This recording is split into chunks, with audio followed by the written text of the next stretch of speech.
बनारस में अग्निवीर योजना में युवाओं को भड़काने के मुख्य आरोपी राहुल राज की हुई जमानत। प्रेस कॉन्फ्रेंस कर खुद को बताया निर्दोष। वाराणसी सेना भर्ती में जुड़े अग्निवीर योजना मामले में पिछले साल पूरे देश में जमकर बवाल हुआ।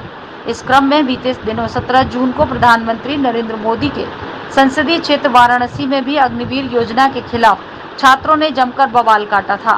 वाराणसी में हुए इस बवाल में सरकारी संपत्ति में तोड़फोड़ के साथ प्राइवेट गाड़ी को नुकसान भी हुआ था। इस मामले में मुख्य अभियुक्त रहे कांग्रेस नेता राहुल राज को अब जिला न्यायालय से जमानत मिल गई है।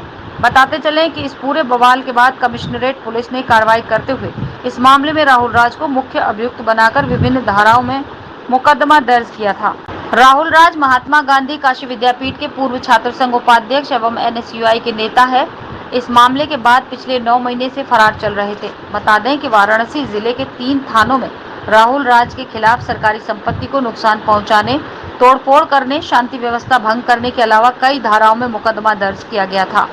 राहुल राज को इस मुकदमे में वाराणसी जिला सत्र न्यायालय से अग्रिम जमानत के बाद वो कचहरी स्थित अंबेडकर पार्क पहुंचे, जहां उनका भव्य स्वागत किया गया। मीडिया से बातचीत में राहुल राज ने हुंकार भरी और कहा, मुझे गलत तरीके से फंसाया गया था।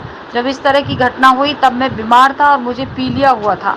मुझे जानबूझकर फंसाया गया है। इसके साथ ही राहुल राज ने यह भी कहा कि मैं हमेशा अग्निवीरों के साथ हूं, मैं उनके हर संघर्ष में साथ दूंगा।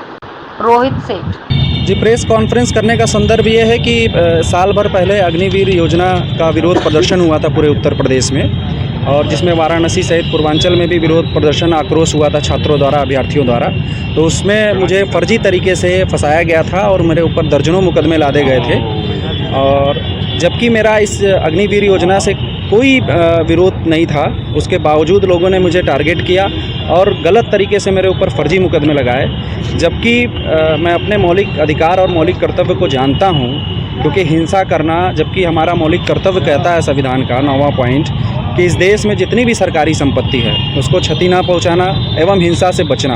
तो ये मेरा मौलिक कर्तव्य है। मैं मौलिक कर्तव्य को अच्छे तरीके से जानता हूं और मौलिक अधिकार को भी जानता हूं। 19A कहता है कि आज जो अभिव्यक्ति की आज़ादी है, जो मुझे बोलने की स्वतंत्रता है, जो मैं आज बोल रहा हूं आपके बीच में, तो मैं अपने संविधान को भली भांति जानता हूं। इसलिए मैं कभी भी हिंसा का साथ नहीं देना चाहता। इसलिए मुझे इन लोगों ने इसलिए फंसाया क्योंकि मैं एक वंचित परिवार से आता हूं, दलित समाज का नौजवान हूं और राजनीति में बढ़ चढ़ के भागीदारी लेता हूं। सरकार द्वारा, शासन द्वारा, प्रशासन द्वारा मुझे जातिवादी रवैया अपनाते हुए मुझे खाली टारगेट कर कर फंसाया गया है।